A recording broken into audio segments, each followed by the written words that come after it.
Hey fellow explorers, people often ask me, Chris, what should I eat when I come to California? And so in this video, I'm sharing 40 iconic foods that you need to try when you visit the Golden State. I'm recording this as a live stream, so if you're on the live stream, I'm looking forward to your thoughts on what some of your favorite foods are in California. And if you're watching the archive, definitely let me know what you think, what I missed off this list, and what I have on this list that you like when you visit the Golden State. All right, so the first item on the list of 40 is gonna be the California burrito. This is an iconic California food, not just because it has California in the name and not just because it's a burrito, which is the perfect way to deliver food, because this is a really popular food in California, particularly in San Diego. What's inside the California burrito? Well, the staples that you're gonna get inside a California burrito are carne asada, so that's a marinated steak that's been grilled, cheese, French fries, and pico de gallo, which is usually kind of like some tomatoes, onion, cilantro that's cut up. Sometimes you'll find sour cream, sometimes you'll find guacamole. Every Mexican restaurant, taco shop has their own little rendition of it, but those few that I started with are the staples, and then you put some kind of hot sauce on top if you want to spice it up. The best California burritos are gonna be huge. They're gonna be like the circumference of my forearm right here. The kind of burritos, the best ones are absolutely the kind of burritos that you could make for a second meal if you so choose. The second iconic food when you come to California is sourdough bread, particularly in the San Francisco Bay Area. It is said that the fog and just the environment in San Francisco really makes the sourdough bread taste unique in that area, but you'll find sourdough across the state. Sourdough bread is distinguished by its tangy flavor and chewy texture, and unlike most commercial breads that use baker's yeast, sourdough bread relies on a starter, which is like this living culture that has some yeasts and bacteria, and basically, like, because of that, every bakery has its own unique taste of the sourdough because they keep using this same bacteria that they've given the fermentation to all of them. The third iconic food you need to try when you come to California is clam chowder in a sourdough bread bowl. So basically, they bake the sourdough bread in something that's round, and then they cut open the center, hollow it out, take off the top, and then they put clam chowder in it. The clam chowder you will typically get at places in California if you order chowder in a bread bowl is going to be the white clam chowder, the New England style clam chowder, generally not the red clam chowder or the Manhattan clam chowder. And surprisingly, this works because the sourdough bread has this really crispy crust. The soup absolutely does not soak through. It stays in it and it works like a bowl. And then the soup kind of makes the inside soft part of the bread a little bit mushy, and then you take your spoon and you kind of spoon it out, and you take the top part and you kind of dip it in, and it's really pretty delish. It's like a meal in and of itself.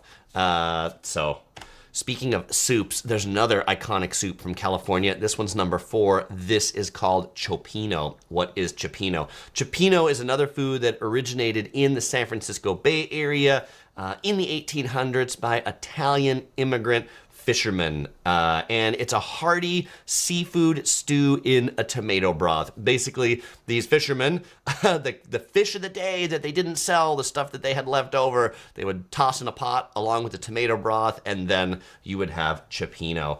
What kind of seafoods will you find in there?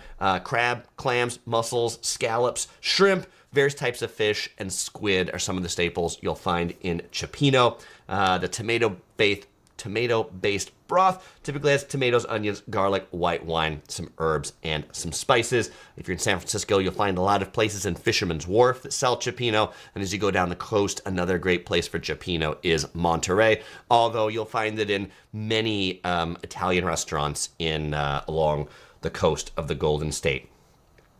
The fifth iconic food in California is garlic, particularly the garlic from Gilroy, California. Gilroy is a town that is south of the San Francisco Bay Area, and it is the garlic capital of the world, as you can see from the mural right here. And the garlic from Gilroy tastes better than any other garlic I've ever had. And it absolutely like blows away the imported garlic that comes to the US from China or Spain or all those sorts of places. One of the biggest brand names of this garlic, if you're just in a supermarket in California, is Christopher Ranch. If you see Christopher Ranch garlic, it's going to be really good. And in this town, if you go to the town in particular, they have an annual garlic festival every year, so you can like enjoy garlic all the time. But more than that, you'll find tons of like just garlic shops that sell everything under the sun garlic. Certainly the fresh garlic, but you will also find pickled garlic, and you will find garlic ice cream. Tastes better than it sounds. Now, food in California, as we come on to number 6, really fusion of cultures that make up the food here. You know, we started with Mexican-inspired with the California burrito. Then we came on to Italian-inspired with the Cioppino. Now we're on to the Korean-inspired. Big Korean population in California, and a really popular Korean food that's been kind of like perfected in this region is Korean tofu soup, particularly with soon tofu inside of it. Now, this Korean stew is known for its comforting warmth and spicy kick. And by the way, when I say comforting warmth, I actually mean volcano searing heat. When you order this, it'll typically come out in this stone pot that's been like super heated in the back of the restaurant. And when it comes to your table, the soup is boiling. It is boiling at your table because this thing is so hot. And then you add the boiling temperature to the spiciness of it, and boy, it is an explosion in your mouth. The tofu in it, the soon tofu, is an extra soft, uncurdled tofu, which gives it a kind of silky, really soft texture. And then you get the base, you pick how spicy you want it to be, and then you pick what you want inside. Do you want seafood? Do you want meat? Do you want kimchi? Do you want vegetables? I often like to get mine with dumplings, Korean dumplings. They're kind of like Chinese pot stickers, except they're the Korean version of it. And then they'll typically serve it with an egg that when you bring it to your table and it's boiling, you will crack open the raw egg at that time. You'll crack it open in there, but because it's boiling, it's gonna cook that egg. And at a restaurant where they serve this, it'll typically be served with a bunch of different side items. They call it the banchan on the side. One of them typically is kimchi, and it'll often come along with some rice. Now, anytime I get Korean tofu, what I like to get along with it, because I'm a meat eater, is number 7 on this list, which is kalbi, Korean short rib, but in particular, LA style kalbi that they cut this way. They cut it differently in Korea, and actually if you go to Korea, they will have LA, Los Angeles style kalbi on the menu. It's really become famous in the Korean community, the way it's served in California, originating out of LA. But Korean kalbi, this beef short rib, it is grilled. And if you get it at like a Korean tofu restaurant, they'll generally grill it in the back. But if you get it at a Korean barbecue restaurant, either you'll grill it yourself in front of you or they'll grill it in front of you. This is our 5-year-old daughter, the Curious Princess's favorite Korean food. She loves kalbi. She loves to do the caveman thing because it has these, they're thin slices, but they've got bones on them. So she'll pick it up by the bone and gnaw on it, kind of like a cave woman. The marinade that's on the kalbi, soy sauce, garlic, sugar, sesame oil, typically marinated overnight to give it that sweet taste. Sugar, one of the things in there, probably why our daughter likes it. And then because it's grilled, it typically, and you can see even looking at this, it's grilled to the point that it has a little bit of a charry texture to it, which really complements that sweet and savory marinade. Tasty. Iconic food number 8 in California is the sea urchin, particularly from Santa Barbara. And I'm not so vain that I feel like I need a picture of myself when I'm right here. I use this picture so that you could see a size reference of it. The sea urchins that you can get off the coast of California, actually quite big. These are the spiny, prickly things that you've seen in aquariums. And certainly one way they're eaten or popularized is in Japanese food as part of sushi, but in many places in California where you can get them fresh or live, Then they actually like have it in an aquarium, and then when you order it, they will cut it open at that point, wash it out, and then give you a spoon so that you can spoon out the yellow orange colored meat. Now, the sea urchin, or the uni as it's called in Japan, from Santa Barbara is often considered to be some of the best sea urchin in the world. It kind of ranks probably at the top along with the sea urchin from Hokkaido, Japan.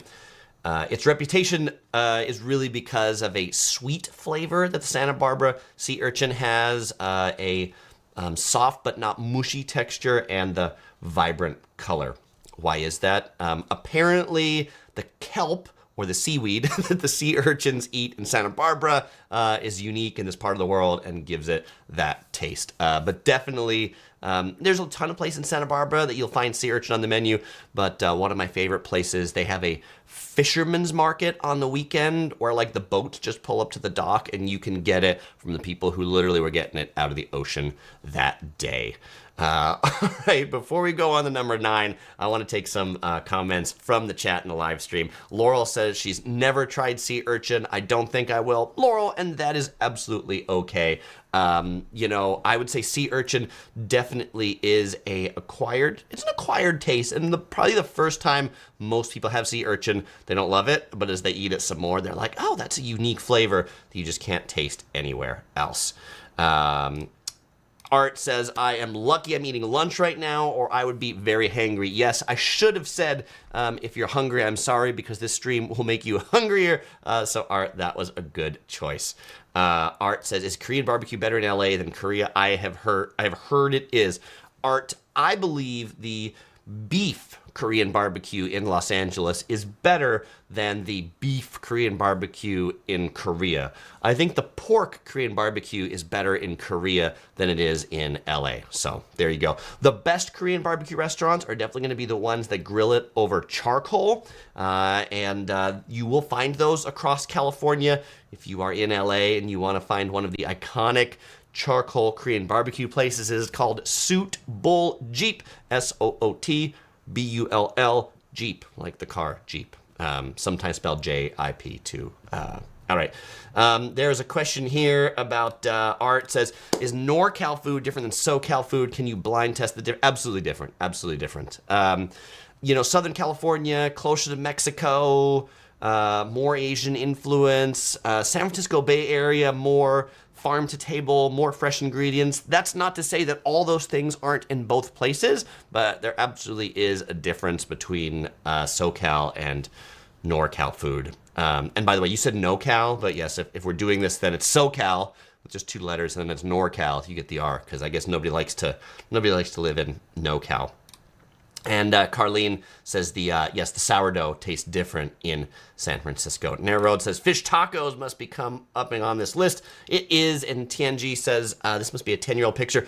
This one probably is about 10 years old. Where were we on this one? This one, we were actually at the Smorgasburg in downtown Los Angeles. There was a vendor there that was serving these sea urchins right up. Though we did recently have it in Santa Barbara, but the pictures I had in Santa Barbara were not of me and the sea urchin, and so that's why I chose to use this one.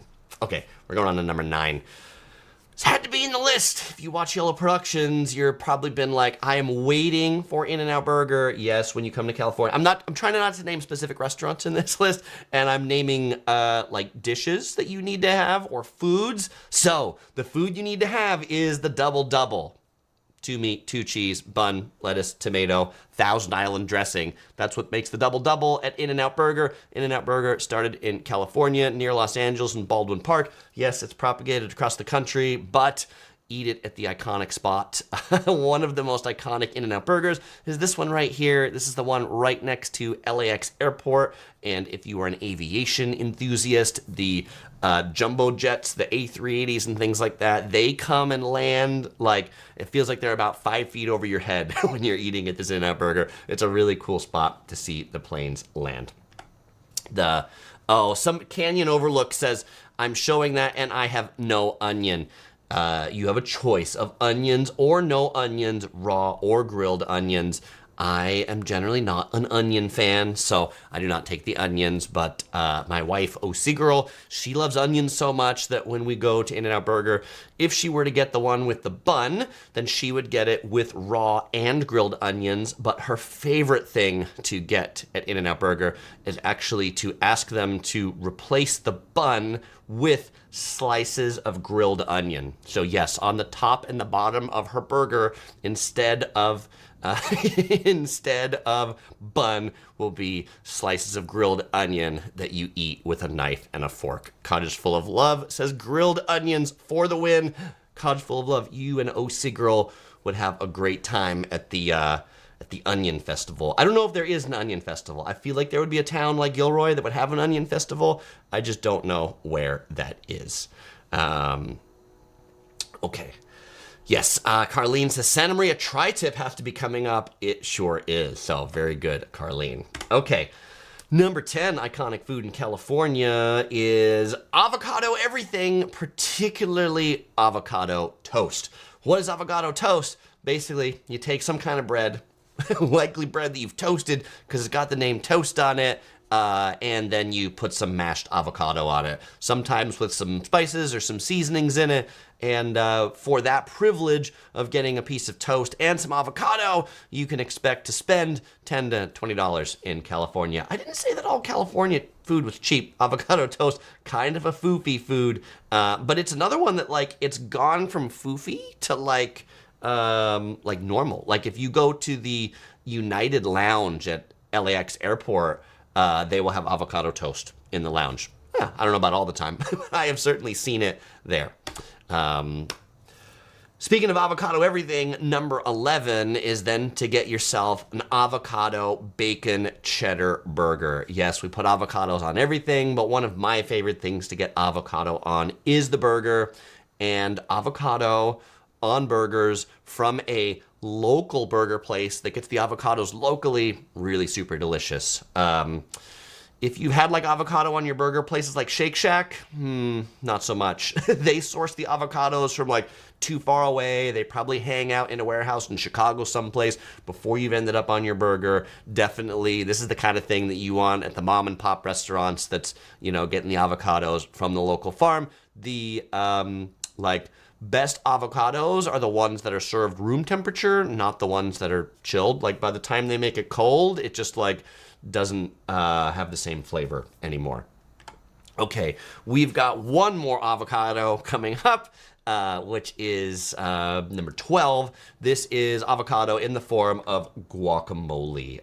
What is guacamole? Guacamole originates from Mexico. It is creamy avocado mixed with lime juice, salt, sometimes onion, cilantro, and tomato. And guacamole is something you will not just find at Mexican restaurants, but it's pervaded California cuisine. You will often find it in like 3 spice level varieties: non-spicy, jalapeno, and habanero. If you want the spiciest guacamole, definitely get the ones that are made with habanero. In addition to an ingredient on top of things, it's also popular with dip and chips. And we love guacamole so much here, and we order it so often that really in California we've just shortened it, and you're gonna get it with some guac. So like if you're at a Mexican restaurant, they will often ask you in your burrito or your thing like that, would you like sour cream and guacamole? All right, there we go. Art asks, what is California's favorite mayonnaise brand? The one you would see in most stores is Best Foods mayonnaise. But Osigro and I, because we like Japanese food, we like the Kewpie Japanese mayonnaise. But I don't think that would be typical. Kathy just joined from Australia. She said, sorry, missed the start, Chris. Got the wrong time. Yes, we just changed to daylight savings time in California. So sorry to anybody who's watching the archive and was like, oh, I was so close. I was supposed to be on this, but you'll have the time good for the next 6 months. BTVS says Chipotle, maybe fake Mexican food, but gosh, they do their guacamole correctly. I do agree with you, BTVS, that the guacamole from Chipotle is good. And so the best guacamole just like I said, you can't chill it. You don't chill it. You scoop it out of the avocado, you mix it, and then you serve it. You don't make it really, really cold. By the time you make it really, really cold, it just doesn't taste right. And Narrow Road is helping me with the Onion Festival that it's held in Imperial, California. All right, I knew there had to be one. Thank you. And Kathy said, I did not like the avocado on my burger at Shake Shack in New York. It was awful. I'm sure it was, Kathy. As I said, I've tried the avocado at Shake Shack. I tried it once. I felt it was awful. I tried it again. I tried it 3 times. I vowed to never order the avocado at Shake Shack anymore because, yes, I don't know where they source those from, but they are not good. Sam C. asks if I like the Habit Burger. I do like the Habit Burger. The Habit Burger is another California burger chain. It originates from Santa Barbara. The Habit Burger, their thing is they grill the meat, like they char grill the meat, not on a flat grill, but like on a thing that has like the flames coming up through it. And I really like the Santa Barbara style burger at the Habit Burger. What is that? Too bad I don't have a picture of it. But the Habit Burger, instead of a bun, they use sourdough. They use sourdough bread, and then they have 2 meat, they have 2 cheese, and then they have avocado and lettuce and tomato and mayonnaise. There you go. So that is the Santa Barbara style burger, which incorporates all the stuff that we've been talking about on this list that is iconic California food. All right. Number 13, most iconic food in California. I don't know if it's ranked in this order, but 13 on this list is wine. California is well known worldwide for its wine, particularly the wine that comes from the Napa Valley, which is in Northern California near San Francisco. Much of California, not just Napa. There's wine that's grown all over. Napa's famous for it, but you'll find that all over the state, wine isn't grown all over. Grapes are grown all over that are then made into wine. Why is it good? We have this Mediterranean climate in California. We've got the warm, dry summers, and we've got mild, wet winters, which turns out to be perfect growing conditions for grapes. Number 14 is microbrew beer. Regions like San Diego, Sonoma County, and the Bay Area have become popular destinations for beer tourism. Yes, that's a thing. People will come to these cities in California really just to like hit up all these different microbreweries. And California, particularly Southern California, is the birthplace of the West Coast IPA, which is a very hoppy, bitter style of IPA that's become very popular worldwide. What I like about many of these new school breweries as opposed to like old school dive bars is you can go into these breweries and they will have like 40, 50, 100 beers on tap. They'll often have like a chalkboard that tells you what they all are with how much like the alcoholic content is on it. And then you can typically get at the ones I like at least, you can get like flights of beer where you get like little 2 or 3 ounce glasses. You get like 5 of them together. I am someone who likes to taste the beer. I'm not somebody who needs to get like a gigantic beer stein of each one. And many of the new school microbreweries serve food. They're restaurants, so you can bring your kids, you can bring your family. But yes, you'll still find the dive bars in California too. So if you are a beer fan, check out the microbrew scene. Okay. Number 15 is donuts. Chris, donuts. Yes, donuts. California has a ton of donut shops. Like there are more donut shops per capita in California than in any other state in the USA. Particularly tons of independent family-run donut shops. Not just Krispy Kreme and not just Dunkin' Donuts that are everywhere across the USA, but you'll find a lot of really unique shops.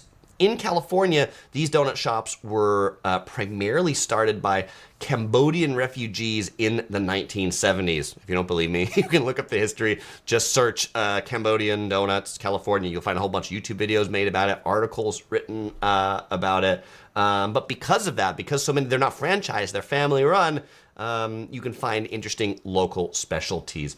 Gourmet donuts are all the rage. Maple bacon donuts, berry on your donuts. There's a place in LA that specializes in strawberry donuts. And I don't mean like strawberry sauce, but I mean like actual strawberries inside the donuts. They're delicious. They only do it when it's strawberry season.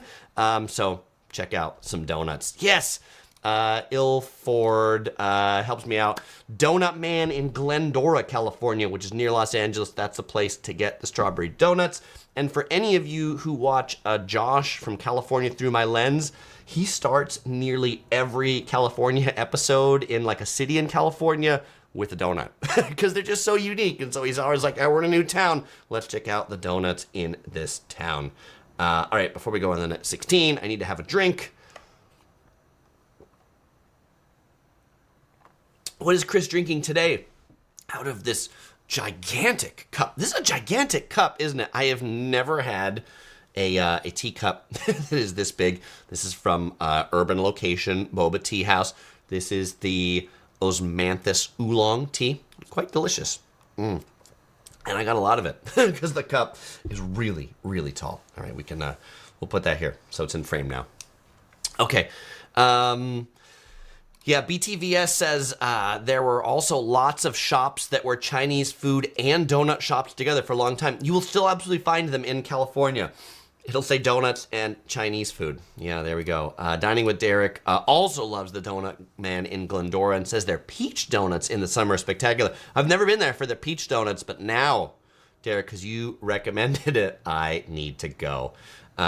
Speaking of donuts, Rig Rental says Randy's is in Vegas too. Randy's Donuts is a iconic donut place in California because it has a big donut on the top. Like it's like a 40-foot tall donut. I think it's a huge donut. And yes, they've kind of expanded all over. The Christine station says See's Candy. See's Candy makes delicious chocolates. You'll find them in airport shopping malls. The Curious Princess, she loves her See's Candies.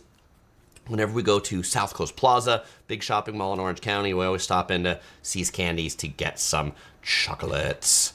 Kathy says we have Daniel's donuts here in Australia. I probably had them in Australia, but I don't know Daniel. I don't know Daniel in the USA. What I don't have on the list, and so I'll just mention it here, is Zanko chicken. Yeah, Zanko chicken is like a Greek or Mediterranean style, like rotisserie chicken. It also has this great garlic sauce on the side, so that's one you can look up. Thank you for that suggestion, Christine. Iconic food number 16, speaking of chicken, is chicken and waffles. And the most iconic chicken and waffle place is Roscoe's House of Chicken and Waffles. They started in LA. They're branching out over California. They're opening up a location in San Diego real soon now. So you can check out this dish. You'll also find a lot of it in the south of the USA as well. Cheesecake Factory will have chicken and waffles, but I feel like it's one that's having the push to healthy food has then also had this backlash to be like anti-healthy food. So you will find chicken and waffles on the menu of many breakfast places in California, I think, to just rail against we should only have radishes and beets for breakfast because we want to be healthy. All right. Iconic food number 17 is fortune cookies. Fortune cookies. Why fortune cookies? Well, there's some argument about where fortune cookies were invented, but many things say today pointing to the modern fortune cookie being invented in California. And there's an iconic place if you're in San Francisco called the Golden Gate Cookie Factory, where you can see them making the fortune cookies. You basically get them hot off of the presses. Some of my favorite fortune cookies are the ones that are dipped in chocolate right here. And by the way, if you are familiar with Panda Express, which is the big national fast food Chinese food chain, you might not know that they actually started before with a fast food restaurant with a sit-down restaurant called Panda Inn. And at Panda Inn, they dip their fortune cookies in chocolate. I grew up eating at Panda Inn. There was one in downtown San Diego in Horton Plaza. Loved that place. Fortune's no more when they closed Horton Plaza. But they do still have a couple of Panda Inns in the Los Angeles area. Laurel says, I've been to Golden Gate Cookies. Very, very cool. The Christine station helps me with Zanko chicken, saying it's Armenian. All right, thank you, Christine, for that. Bordy says, no love for LA street dogs. I do love it. It's coming up in just a minute. So it's me. Laura says, Bordeaux is my number one go-to candy. All right, very cool.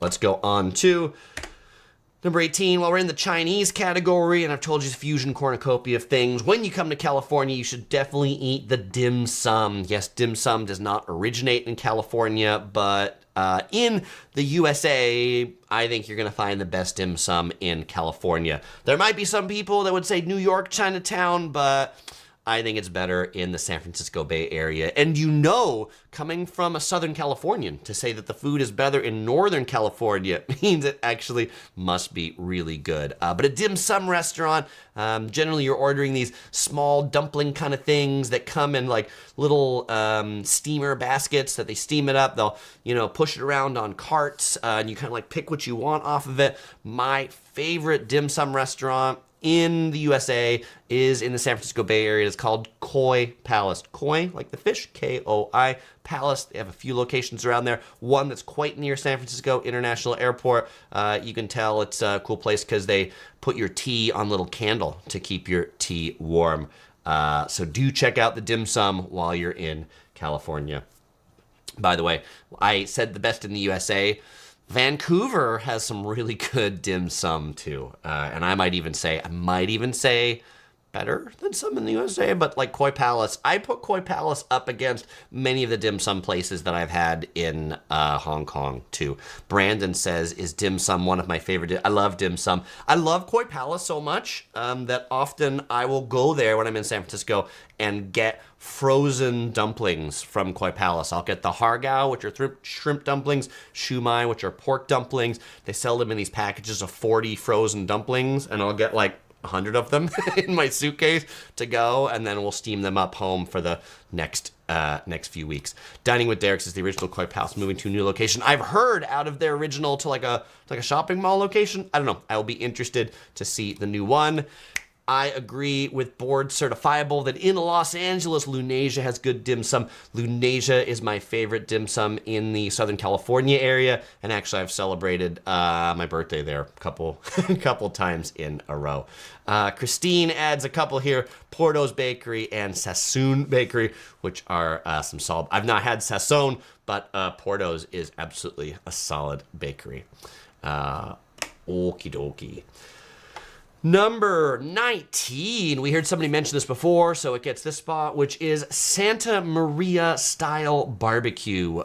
So in the USA, barbecued meat is really popular. We hit a Korean barbecue earlier, but this is American style barbecue, which you could say much of it, like Texas is kind of the heart of barbecue in the USA. But what makes Santa Maria style barbecue unique, and why isn't it California style barbecue? Santa Maria is a city, coastal town in Central California on the coast.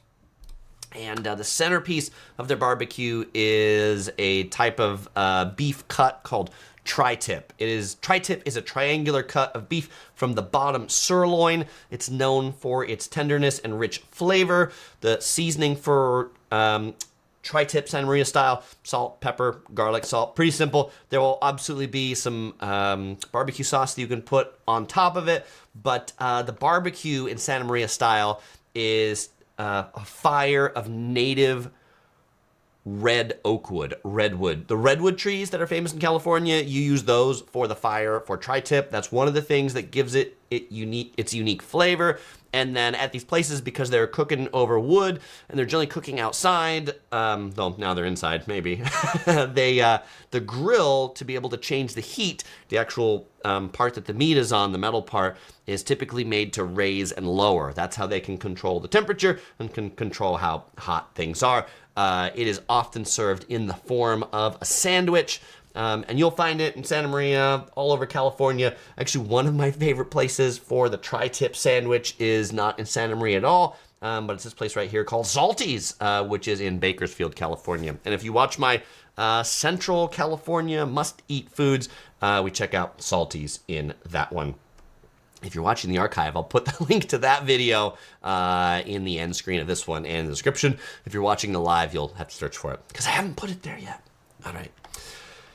The 20th thing you should eat when you come to California is citrus fruits, particularly oranges and lemons. California's definitely one of the big producing states for citrus fruits.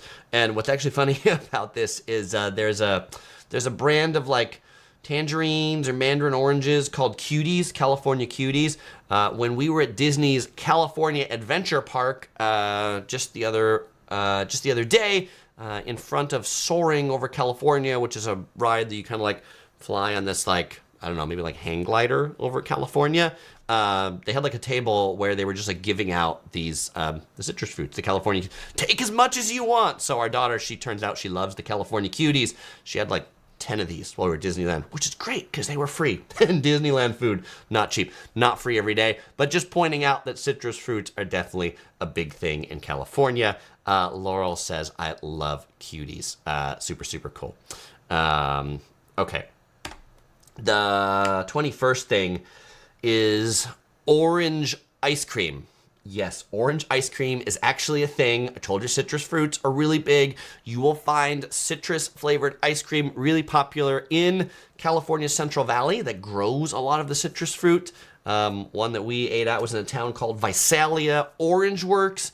All they specialize in is orange flavored ice cream. And it was really one of those where like I'd never had, prior to say 5 years ago when I had this for the first time, I'd never had orange ice cream. And I'm like, I don't even know if that sounds good or not, but I hadn't. I was like, where have you been all my life? Where has this orange ice cream been all my life? Laura says, Vietnamese food in San Francisco to Lan was one of Julia Child's favorite restaurants. Love, Laura. Thank you for that suggestion, Laura. Yes, Vietnamese food, very popular in California. I do have one Vietnamese item later on in the list, but I would say the center for Vietnamese food in California is in Orange County, south of Los Angeles, near Disneyland, in a city called Westminster. Westminster has the largest Vietnamese population in the USA. Okay, so the Vietnamese food is really on point there. And if you fly into John Wayne Orange County Airport, definitely go to Brodard. Brodard is probably the most famous Vietnamese restaurant in Orange County in Westminster, and they have a branch in John Wayne Airport. So if you're coming or going from Disneyland, you can get some legit Vietnamese eats in the airport, which is a lot better than McDonald's, trust me. Okay. Number 22 thing that you should eat when you're in California is almonds. Chris, what's that behind you? These are almond trees, and these are almond trees blossoming. They blossom every year in February. They look a lot like cherry blossoms, and if you drive California's Central Valley, you will find beautiful rows and rows of these orchards of these almond trees blossoming. California produces nearly 100% of the United States' commercial almond supply, and how many of that is related to the world supply? That is about 80% of the world's almonds. 80% of the world's almonds come from California. Crazy, staggering number. So if you go to the California Central Valley, you will find so many different almond things, from almond butter to almond shakes, and bizarrely, in the Central Valley, they don't pronounce the L. They don't call them like almonds. They call them like almonds, almonds. Like, seriously, when I did the Central Valley tour, I took some tour of like Blue Diamond almond producers, this and that, and listened to what they said, and then I went back to them and I'm like, did you call them almonds or almonds? And yes. So, but you can call them almonds. I'm still gonna call them almonds. All right. But almond butter, it's like peanut butter. They just take the almonds and they crush them out like that. Really good if you've never tasted it. Canyon Overlook says, what about raisins? You know, I'm sure that since we're a big wine producer, we're probably a big raisin producer too. But I don't know. I don't know. Raisins just never seem to stand out for it. Has anybody ever been like, yeah, I need to get me some raisins? I do like a raisin bread though. I'm a raisin bread fan. Yep. Soham says, how's the Indian food in Southern California? I think it's pretty good. I think the Indian food in Southern California is pretty good. I mean, there's certainly like, you know, there's the two types of Indian food. There's certainly the Indian food that's made for the masses, but there's also Indian food that's made for Indians, and that's the food that I like. Chicken biryanis, garlic naan, and I think you can find some pretty legit Indian food. It is not as good in California as it is in the UK or Australia. Like, I feel like the Indian food is definitely better in those places, but in California as compared to the rest of the USA, yeah, I think we take the Indian first place prize of the 50 states. Okay. Speaking of shakes, I mentioned almond shakes. This is not an almond shake. This is number 23. This is me talking about date shakes. Date shakes are a quintessential California treat, particularly popular in the desert regions of Southern California. around the Coachella Valley, so places like Indio and Palm Springs. You'll find them on the side of the freeway, on the side of roads. You'll find these shacks. It'll say like date shakes here. The star ingredient is, of course, dates, medjool dates. They are known for the soft caramel-like sweetness and are commonly used to give the flavor to the date shake. Number 24, we're now going to dive a little deeper into Mexican food. Mexican food really popping in California. We border Mexico. California used to be part of Mexico back in the day, so big Mexican heritage, lots of Mexican restaurants. So we're gonna spend about 5 numbers here on Mexican food. So number 24 is tacos. We've got a few different types of tacos, but the first type of taco is carne asada tacos. And like the classic taco in California, the classic carne asada taco is definitely going to be the street taco variety. So it's going to be a small taco on a soft taco shell, generally just the carne asada meat, maybe some salsa on it, maybe some onions, maybe some cilantro, but they usually ask you if you want those things. If you're at a legit taco shop, like the base taco is the tortilla corn. It's the corn tortilla that then put the carne asada on, and then they ask you if you want all the other stuff. Sometimes it'll be served with a avocado salsa, different than guacamole. You'll find guacamole too, but often avocado salsa. All right. If you're at like a legit Mexican restaurant, probably be all in Mexican. Like the ordering will be in Mexican, taco, like the menus will be in Mexican. When you order the tacos, they might not ask you, do you want everything? They might say con todo, which means like, do you want everything on it? So it does help to know a little bit of Spanish if you're going to order at these places, so that you can help decipher the menu. By the way, when I say things are Mexican, Mexican's not the language, Spanish is the language. But there is definitely a Mexican accent, different than a Spanish accent. It is definitely Mexican Spanish. All right. For those of us that grew up on Mexican Spanish, going to Spain, I'm like, this sounds like a different language. All right. Yes, BTVS says, ideally they give you 2 tortillas per taco. They can be hard to eat. Yes, if you have 1 tortilla per taco, it often will fall through. And these are really small tacos. When the tacos get a little bigger, they'll often put a wax paper under it. The wax paper is designed to help you pick up the taco to eat it with that. Okay. Eli says, do I prefer red or green salsa? Yeah. So this is where I'm going to say, like, the nuance of real Mexican food versus not is like way more types of salsa than just red or green. And as you see here, I've got something that's red. I've got something that's orangish. I've got something that's green. This particular green, I think up there is actually like an avocado salsa. So I really like green avocado salsas.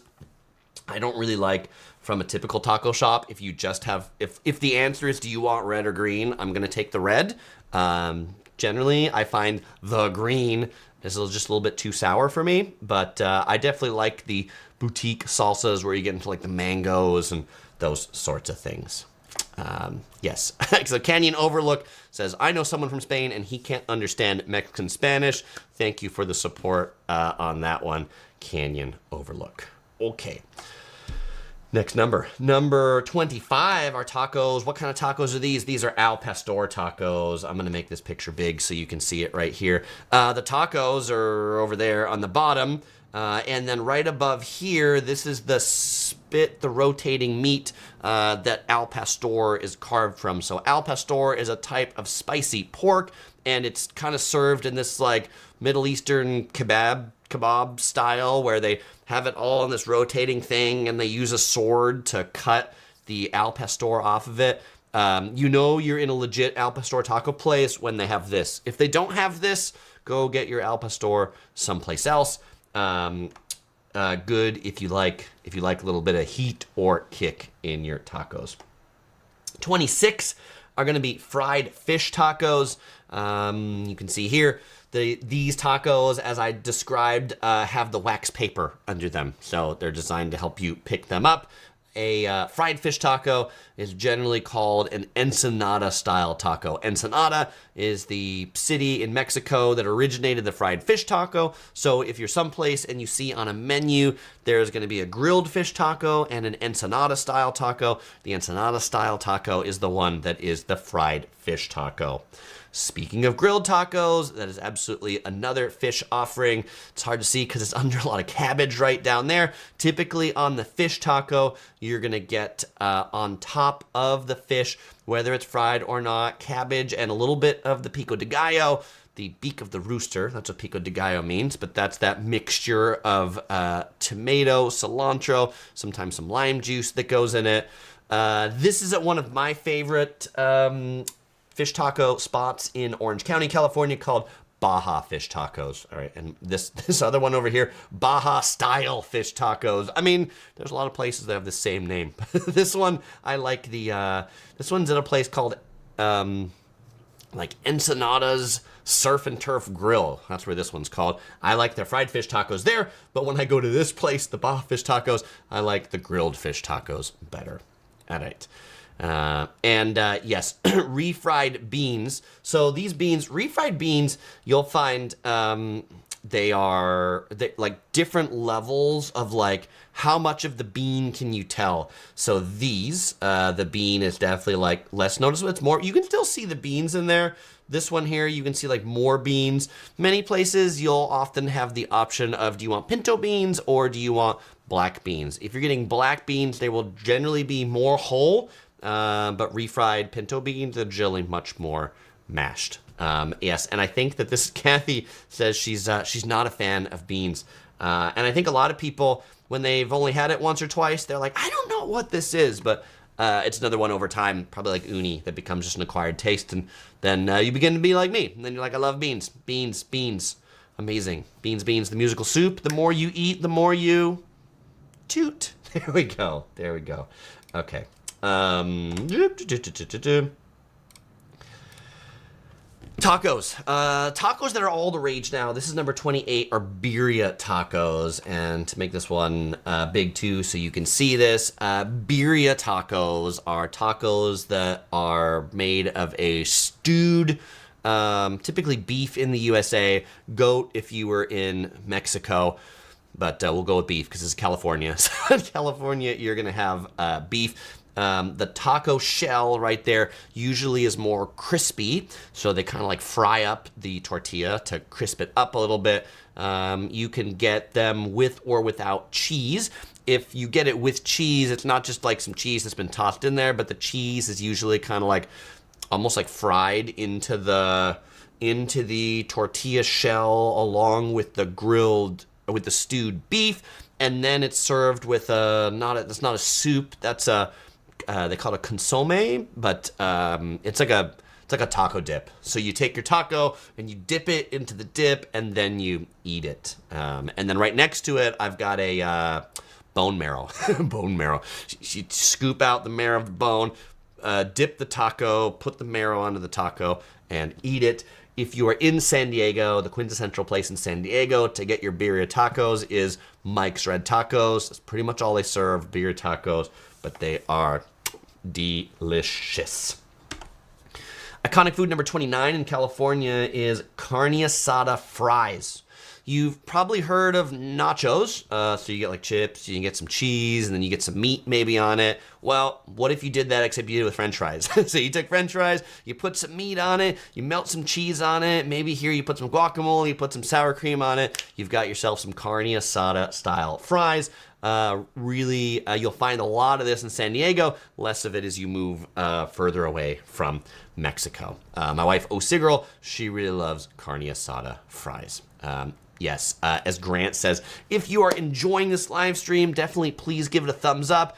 It lets YouTube know that you enjoyed this video, so YouTube can spread it with more people, which really helps me out. Thank you very much. Iconic California food number 30 are breakfast burritos.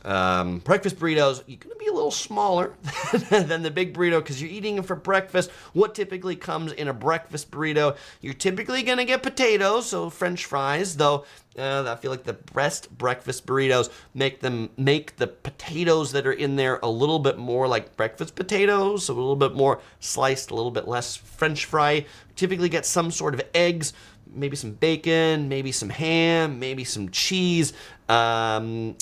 Pedro's in San Clemente, California, makes some good breakfast burritos. If you're in San Diego, in Ocean Beach, there's a place called Nico's, which is really famous for their breakfast burritos. But wherever you are in California, you'll be able to find a taco shop that you can get a breakfast burrito. Iconic food number 31 are turkey legs. Turkey legs, that's right. They are most widely found in fairs across California. So if you go to the San Diego Fair, the LA Fair, the Orange County Fair, the Ventura Fair, you will always find a stall that sells turkey legs. They're so popular that you see them at Disneyland. You go to Disneyland and you'll see people walking around eating a turkey leg. Funny thing about this is, when they opened Disneyland in Tokyo, they're like, turkey legs are popular, but apparently the Japanese don't like to eat big turkey legs, so they sell chicken legs. Chicken, not the same. A chicken leg does not feel the same as a caveman turkey leg walking around. All right. Number 32 are strawberries. We talked about strawberries in the form of donuts, but California produces approximately 90% of the strawberries in the United States. So if you want to get them at their freshest source, get them in California. And if you want to get them at their freshest source, get them at a farm. There are numerous farms that you can do you-pick strawberries, where you can go out and pick strawberries. Typically when you do you-pick, they'll give you like a basket that you can maybe put like a pound of strawberries in, and then they're like, you get 15 minutes to pick your strawberries, and then eat as many as you want while you're out there too. Much of the strawberries at these sort of places are grown like hydroponically, like tall like this, so none of the strawberries actually grow on the ground.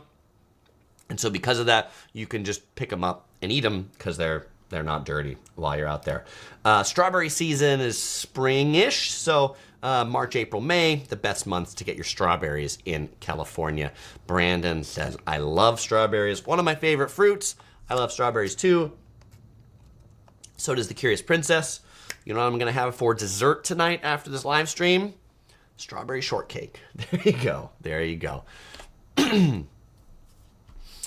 The 33rd iconic food in California, another fruit. Apples. California grows a lot of apples. You will find apples in fall, August to October. And of course, you'll find apple pie to be quite popular. Many of the apples that grow in California, they grow in the higher elevations. So think like things that are around 4,000 or 5,000 feet. But in the mountain towns that have a lot of apples, then you'll find a lot of bakeries that sell apple pies.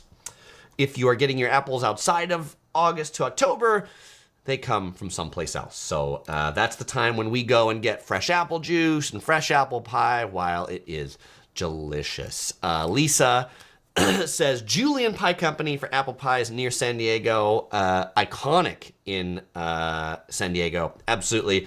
Definitely get your apple pie a la mode with a slice of vanilla ice cream on top.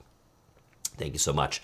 Narrow Road says breakfast burritos. The biggest breakfast burrito he's ever eaten was at Kono's on the boardwalk in Pacific Beach. Thank you for that tip. If people are looking for a big breakfast burrito. And Lily's Pops says north of Santa Cruz on Highway 1, there are pick your own strawberry farms. Thank you for that suggestion for strawberry farms up in the San Francisco Bay Area. Outlier Gardener says, I joined late. Did we ever cover boysenberries? No, we've not covered boysenberries, and it's not on this list because I don't think they really grow them in California anymore, but maybe they do someplace. They don't grow them in Orange County around Knott's Berry Farm anymore, which I'm very sad. If you're not familiar with the boysenberry, Knott's Berry Farm, one of the big theme parks in California, Walter Knott really was famous for commercializing the boysenberry, which is a particular type of berry. They still make boysenberry pies and boysenberry jam. Boysenberry is a delicious berry. If you're at Knott's Berry Farm, give it a try. If you're at like a dessert shop or a pie shop or like an old school diner in California and you see boysenberry pie on the menu, definitely get it because it's quite unique. Outlier Gardener says they do still grow them in California. All right, great. Love. I need to find out where they do, but I'm sad that Knott's Berry Farm like they don't. Like you can't get theirs anymore. And I feel like all of their stuff comes from someplace else now instead of coming from California.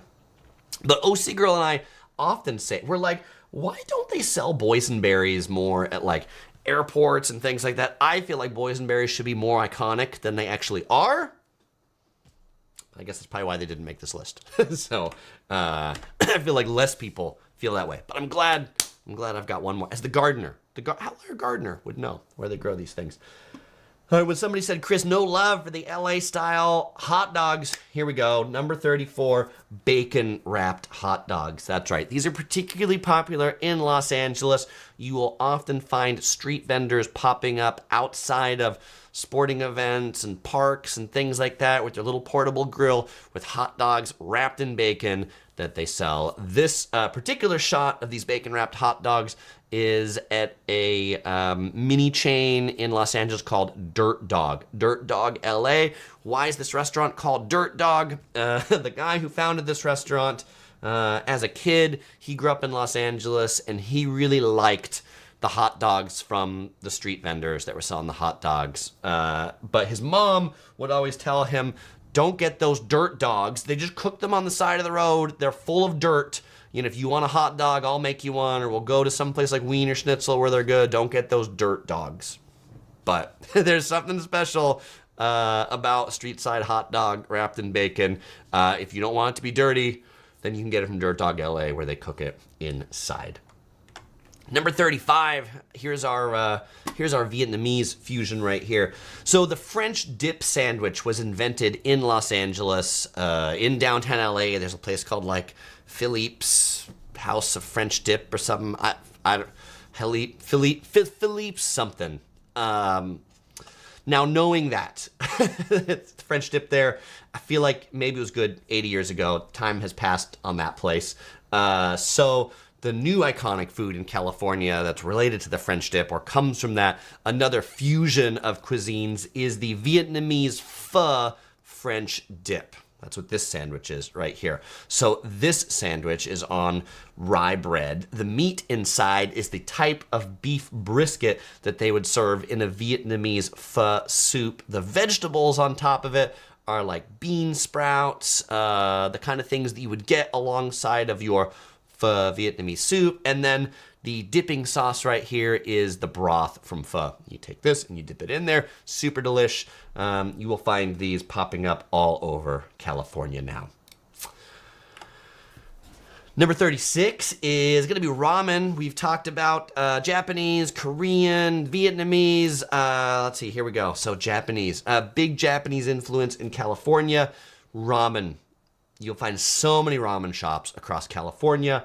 Ramen shops that have grown up here, ramen shops that are from Japan. This is a ramen shop that specializes in its butter ramen that comes from Japan. Ramen, pretty good. I guess back on my previous one, wait, is that last sandwich, the pho French dip, better than banh mi? I mean, I think so, because I really like meat. Banh mi is a typical Vietnamese sandwich that's served on a French baguette roll. I didn't put it in a classic California food because I feel like banh mi is very popular in the Vietnamese communities, but I don't feel like it's pervaded outside of it quite as much. But this definitely pervades outside of it more because, you know, like Americans like their meat. So there we go. Okay. Yes. Speaking of Philippe's, Laurel agrees. It says Philippe in LA did not like. Yes. You're not the only one, but it's a classic. All right. Lisa says, Menya Ultra in San Diego is a favorite for ramen. One of our favorites is Santouka, Sontouka. They are generally inside Mitsuya Japanese supermarkets. You'll find one in San Diego. You'll find them in Orange County. You'll find them in LA. You can never go wrong with the ramen at Santouka. Okay, now a variant of ramen that's also really popular in California, number 37, is sukemen. This is sukemen. What is sukemen? Sukemen, they serve the noodles dry. The noodles don't have soup in them, but you'd have all the ingredients that you would have had in your ramen soup in a separate bowl minus the soup. And then you get a second bowl over here that has more of a sauce as opposed to a soup. This is served super, super hot. And then you take the noodles out of here, you pick them up with your chopsticks, and then you dip them into the saucy soup, and then you eat it. My favorite place for sukemen is a place called Sujita, spelled with a T, T-S-U-J-I-T, T-S-U-J-I-T-A, Sujita artisan noodle in Los Angeles. They're really good.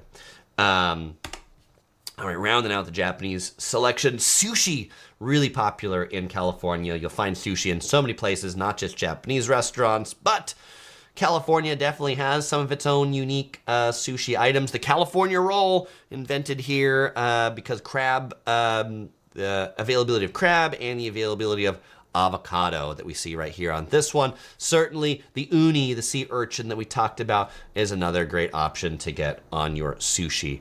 There are some Asian cuisines that I didn't have on the list, and so I'm going to mention them right now before we add the last two, which is Filipino food right here. Carlene says lumpia. You'll find a lot of Filipino restaurants. You will also find a lot of Thai restaurants. Okay, as coming up on our last two, we've got number 39, hot chicken sandwiches. These are probably most thought of as originating from Nashville, Tennessee, but they've really made a rage across California. There are two big hot chicken places that have originated in California. Dave's Hot Chicken, which is franchised nationally, but I think a better spot is Howlin' Ray's, which you'll find a couple locations around Los Angeles. They're really delicious hot chicken sandwiches, so check those out. And 40, to round out the list, is Hawaiian food, but in particular, poke bowls. What makes a Hawaiian poke bowl in California different than in Hawaii?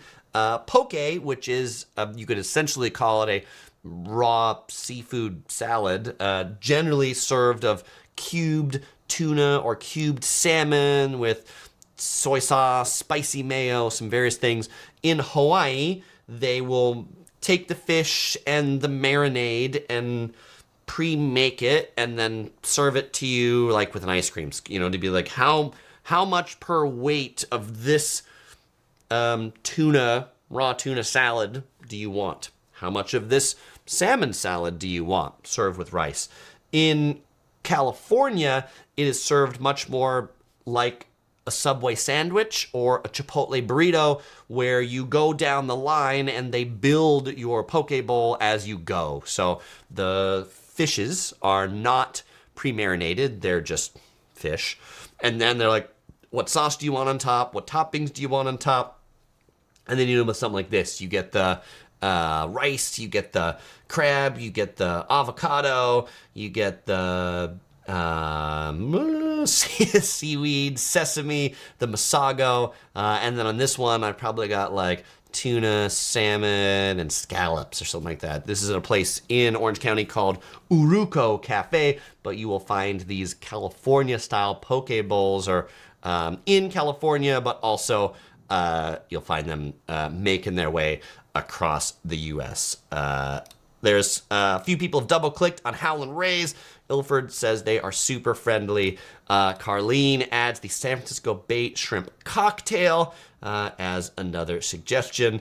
And Tiger Shark says the California roll was invented in Vancouver. What better place to invent the California roll than in Vancouver? Hilarious. But it's served at every sushi restaurant in California. Well, our fellow explorers, those are the iconic California eats. Let's go ahead and go on to Q&A. Fellow explorers, it is now Q&A time. If you've got a question, I've got an answer. All right.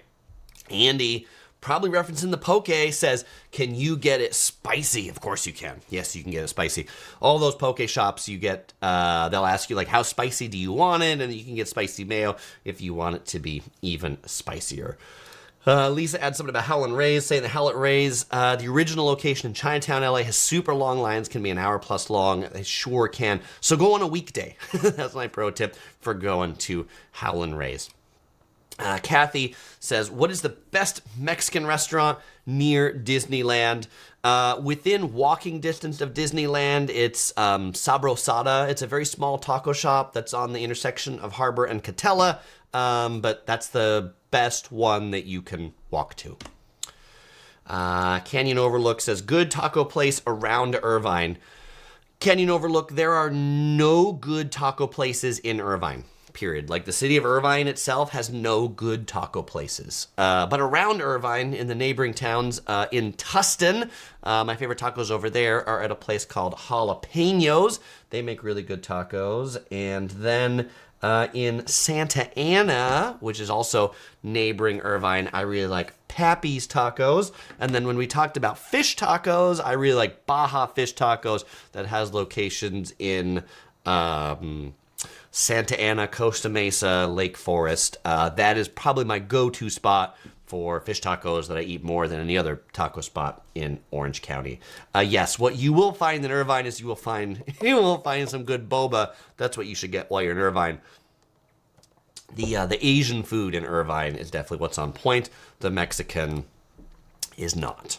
Perfecto says, have you been to Golden Boy Pizza in San Francisco's North Beach? The garlic clam pizza is amazing.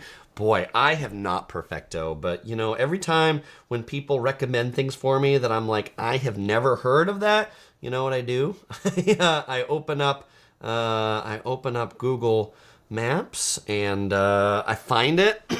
Like here we go. I find Golden Boy Pizza, and then I go ahead and I'm gonna save it, and I'm gonna save it to my want to go list. So next time I'm in San Francisco, I've got a pin. I'm gonna check that out.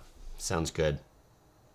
Larry says, Taco Los Cholos is a great place. They have a place in Anaheim. All right, great suggestion, Larry. Thank you for that tip.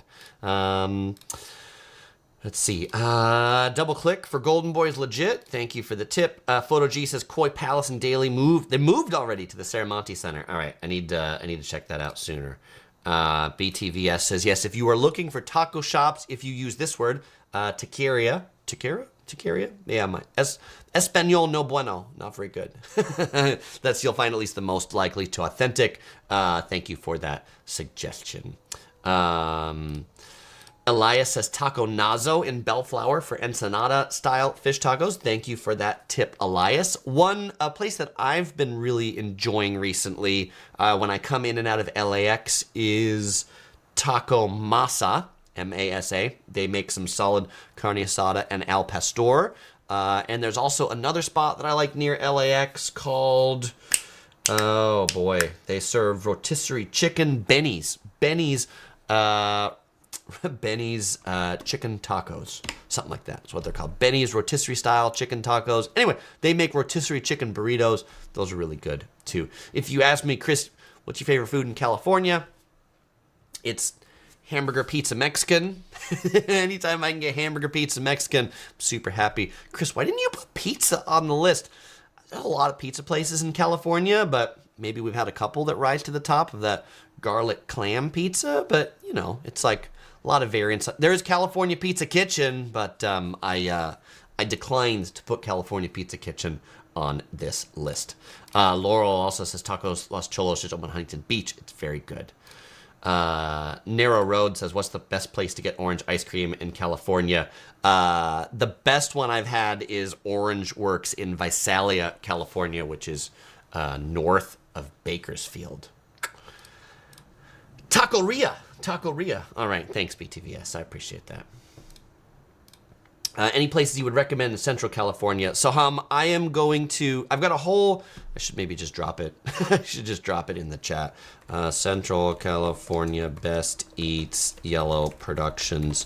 I have a whole video that I did titled 8 Foods You Must Try in California's Central Valley. If you are on the live stream, I just dropped the link to it in the chat.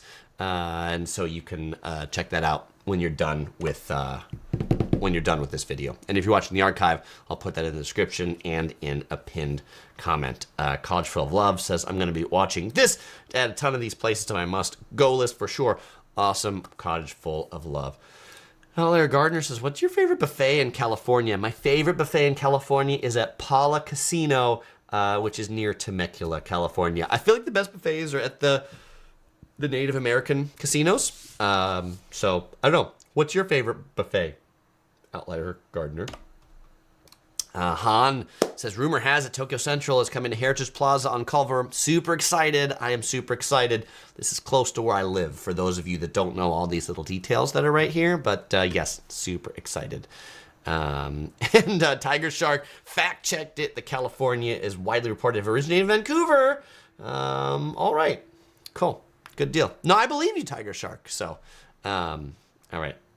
Carlene says raisins are in Fresno County area. All right. Thank you for the tip. Larry, no, they are not taking over Mitsuya. They're in the plaza right next to it. There was like an Indian supermarket that was there that they leveled. It was called like Super Irvine, something like that. That's now going to be Tokyo Central. Elias says, good call on Paula Buffet. I am glad you agree, Elias. All right. My dad, Electric Rick, wants to add his suggestion. In San Diego, the Girls Deli at 3073 El Cajon Boulevard makes an excellent assortment of sandwiches, over 40 on the menu. Thank you for the tip, Electric Rick. Grant Yenny said, where is y'all next trip to? Glad you asked, Grant Yenny. This weekend, I'm going to Tucson, Arizona. I'm going to be at TravelCon. It's a conference for travel creators. I'll be on a panel there. I'll be on a YouTube Ask Me Anything panel on Sunday. So you find yourself in the Tucson area, come by the Tucson Convention Center. You can say hi. I'll be wearing the yellow shirt right here. Our next big family trip, you might have picked it out by the question that I recently posted on my community page and on Instagram for help on things to do on the big island of Hawaii. We're going to be visiting Hawaii's big island to check out the volcanoes there. We're pretty excited about that.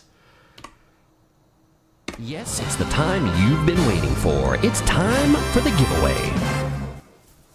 All right, fellow explorers, as usual, I'll be giving away a Yellow Productions shirt. Speaking of buffets, today we're going to be giving away the I Love Breakfast Buffets shirt to somebody that can answer one of my questions. You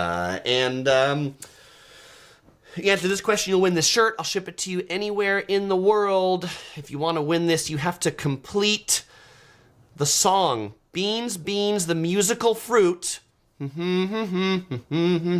Finish that sentence. So it's beans, beans, the musical fruit. The first person to put that line in the chat will win that shirt, shipped to them anywhere in the world. If you did not win one and you want to buy one, you can pick one up at the Yellow Productions shop. You'll find the link right here, also in the description below. And if you're like, Chris, when is the next live stream? You can sign up with about 1,000 of your fellow explorers that are signing up for getting emails from Yellow Productions. When is the next live stream going to be? When are the next big videos coming out? Sign up for the Yellow Productions update. You'll be the first to know because I'll put it right in your inbox. And I promise not to ever send you any spam to your inbox.